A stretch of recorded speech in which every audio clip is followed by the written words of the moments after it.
And Jill is sprucing up our homes for spring at a brand new location. It's called Modern Duke. Jill, it looks beautiful.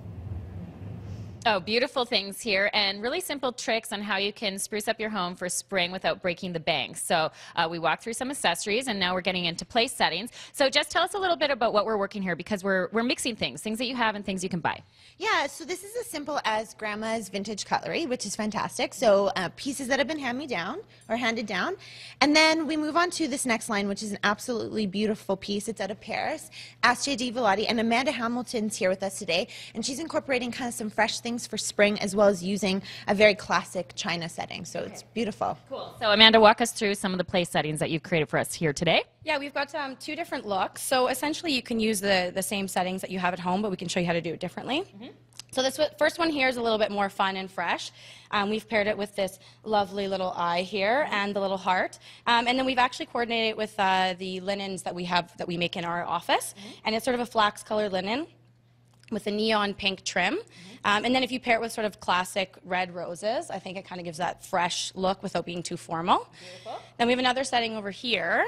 A little bit more formal? A little bit more formal. I think first thing we need to point out is that we have a little scotch glass here for Ted. Because he said he wasn't into this stuff, but I mean, there's scotch in there, so. To create some interest for Ted here. Yeah, Scotch.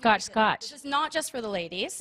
So this is a slightly more formal setting, so a little bit more romantic. You've got the candlesticks, little dishes, and then this is paired with a gold-rimmed piece of linen. Okay, so something as simple as switching out the linens is really going to create a different look? Absolutely, and the one thing that I love about linens too is they're actually super eco-friendly. So instead of using paper, you can throw them in the washing machine, switch them up. Yeah.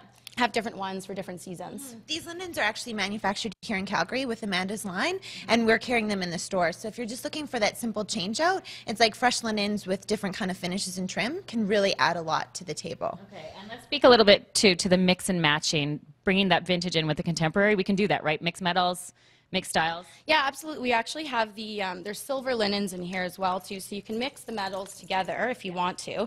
And then I also love, this is actually from Jess's family, from her husband's grandmother. And I love the idea of bringing that in because going out to one store and buying everything can kind of feel sort of matchy-matchy. Right. I also love the fact that there's a bit of a story here, so if you're sitting down and dining with somebody, you can kind of talk about that as well. Yeah. And yeah, even incorporating obviously different glassware. You could bring this glassware into this setting here. Yes. I don't know why those are empty is my only question. Yeah, why are those empty? Yeah, why are those empty, Jess? We'll do orange juice and champagne later. Okay, it's noon somewhere, and this is for you, Ted. Did you catch that? Scotch, scotch, scotch. I'm sure he is watching very closely. And more from Modern Duke in just a bit. Still to